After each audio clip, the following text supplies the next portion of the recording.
This is The Pulse in Geelong. My name's Rob Cameron. This is the Monday front page. We'll be here till 11 o'clock. Lots of good stuff to get through, and one of our very special and favourite guests, Bronte Price, advocate for LGBTIQA matters. Good morning, Bronte, and welcome back. Good morning, Rob. Thanks very much for having me. It's always good to chat, always issues popping up, and that in the funny world we live in, we're making progress, but some days, Bronte, it's a 2 steps forward, 1 step back. And then occasionally we make some progress. We spoke to you a while ago, and I brought this up with our local blood bank in Geelong, that there'd been issues with some stuff that had stopped gay men from donating blood for many years on the back of the AIDS issue, which was seemingly lifetimes ago. We spoke about some advancement possibly in that area, but there's still a little bit of a way to go, it seems. Yeah, so the situation had been, or still is, for full blood donation. But if any man has, including trans men, have had sex with other men, so they're gay men, bisexual men, and straight men also have. Some straight men have sex with men. And they want to donate blood. They have to be celibate and not have sex for, it used to be 12 months and now it's 3 months. And I don't know too many people who will abide by that just to, give blood.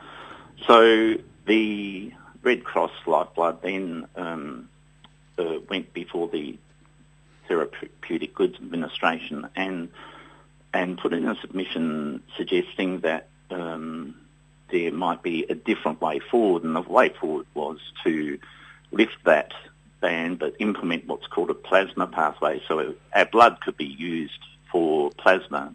And like you said, it's exactly what you said. It's like 1 step forward and 2 or 3 backwards, I think. So there are other countries such as Israel and the States who went through doing a trial for blood plasma, even for people who are completely monogamous and in relationships.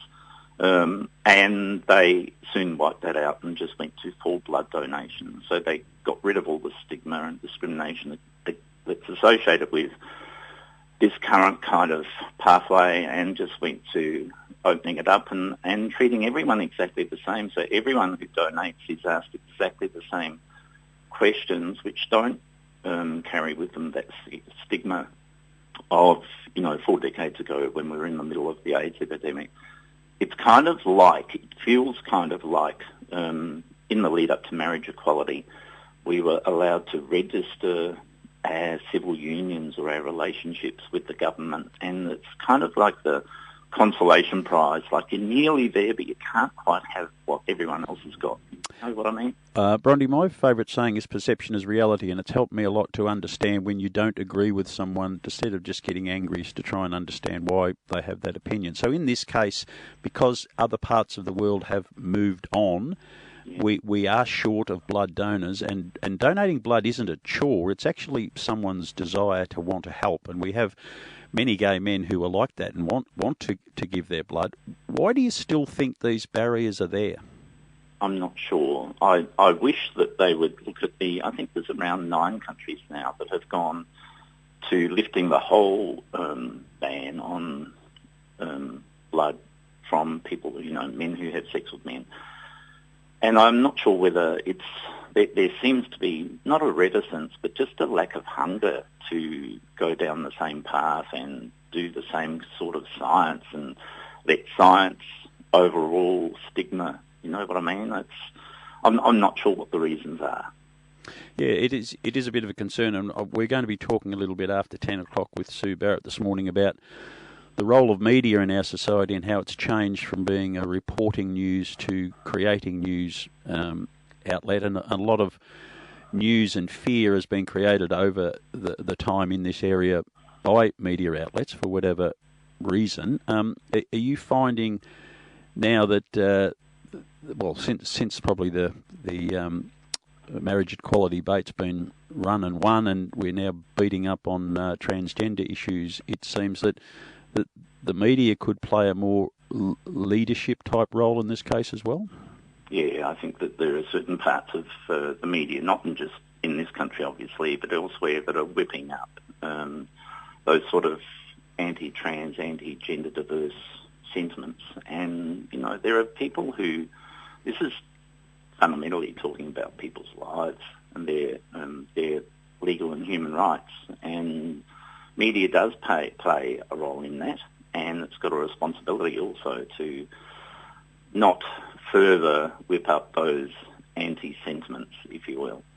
We've certainly seen it in recent times, and it got me to the point of being very angry last week to see what's happening in the area, particularly around Brittany Higgins. The media's role in that particular space has left a group in our society, which is women who are assaulted, that fear coming forward to make claims. Now, your community has lived in fear for, well, certainly your personal case, and many like you for almost all of your life, living in fear for the ability to come out. And again, the role of media is important to give people confidence to step out. And again, we've probably gone back a long way in the case of women and men who are sexually assaulted to come forward and put a case forward because they know they're going to be given such pretty harsh treatment.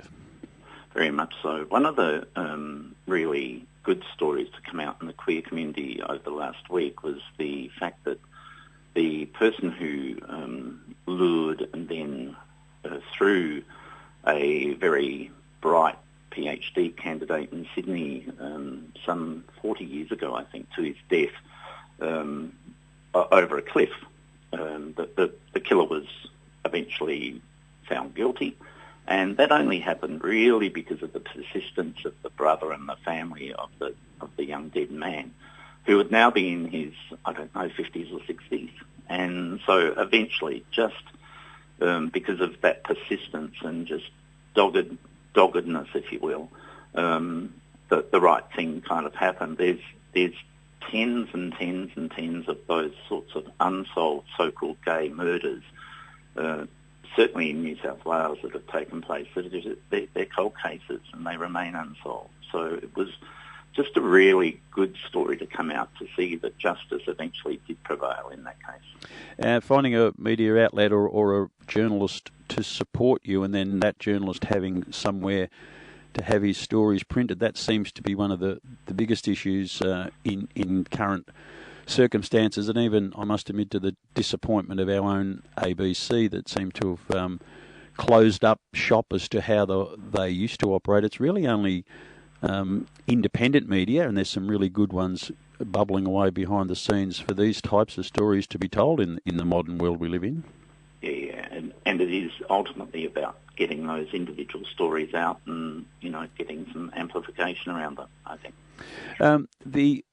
The one step forward, two step back, though, we do come a long way. We've talked a lot about the weird debate that we had around same-sex marriage, and now you are a marriage celebrant and bring so many happy couples together every week, which is a great joy. But again, I'd like to ask the question, generally speaking, is it more two forward, one back these days? Are we continuing to make progress despite some really bad setbacks at times?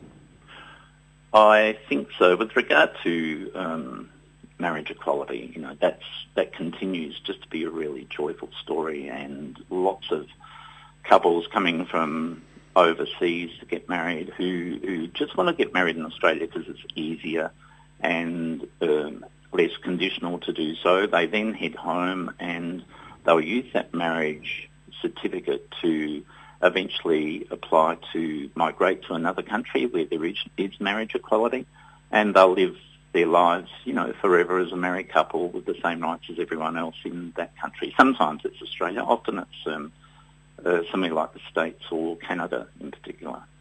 So that's a really good story. I think that sometimes it feels, as we said before, like two forward and three or four back.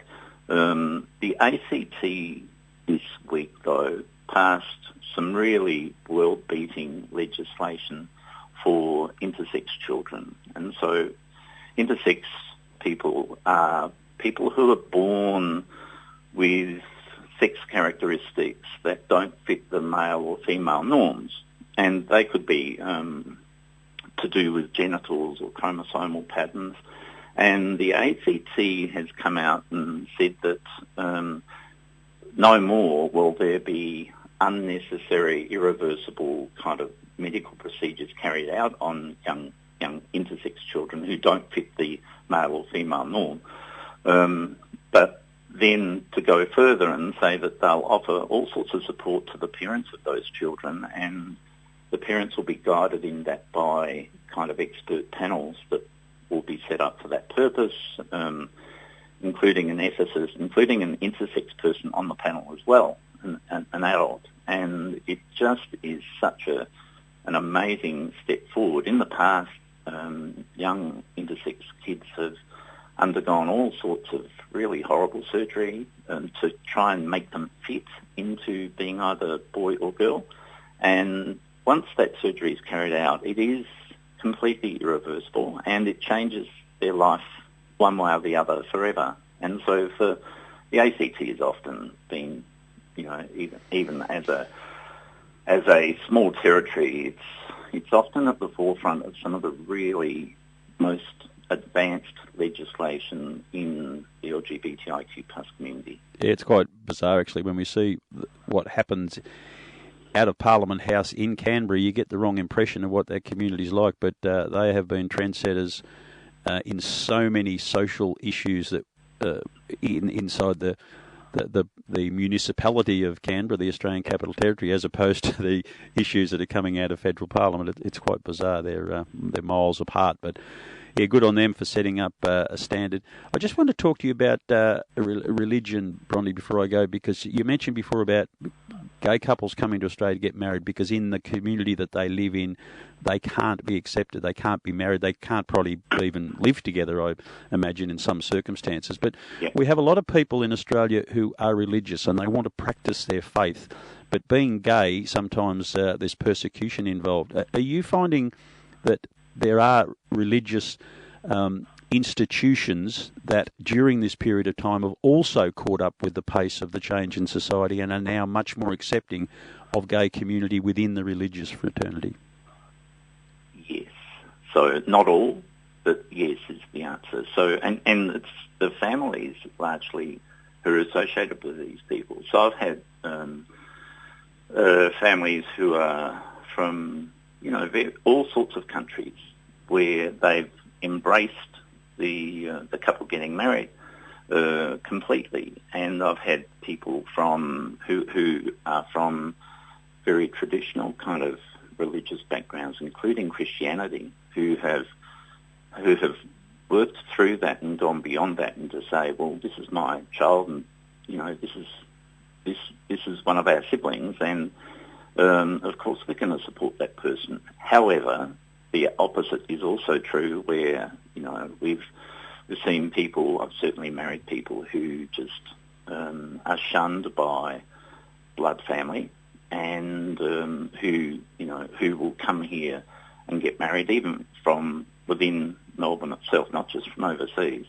But I'll provide the two witnesses. I'll marry them on my front lawn here under a couple of trees, and they're so worried that anyone, like literally a neighbour from 2 suburbs away, could drive by and see them getting married. So it's really that kind of fear is still there. But over the past few years, since marriage equality, we've seen quite breathtaking stories for some where there's been much greater, it's not just acceptance and it's not just tolerance, there's been genuine embracing of some of these people, despite them coming from a really religious background or perhaps a traditionally conservative culture as well.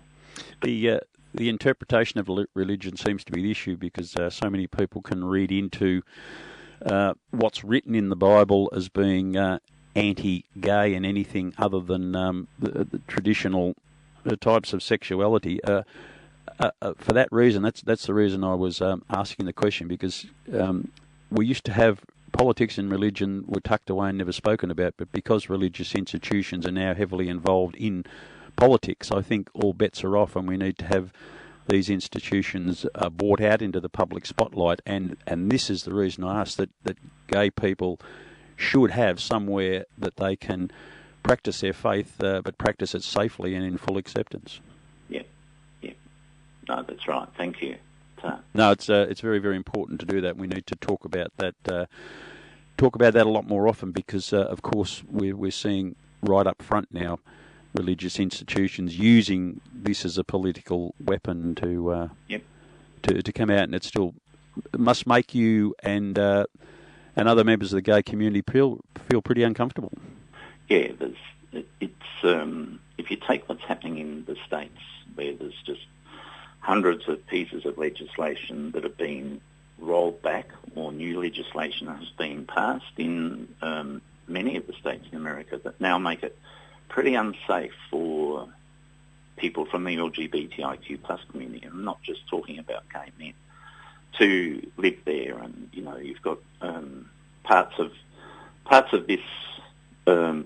that agenda kind of flow over from time to time into Australia, and it has increased, I think, our fear of just being our authentic selves in all places at all times. Just can't be still. But there's this genuine concern that some things have gone a little bit backwards in Australia. And if you look at America, well, I've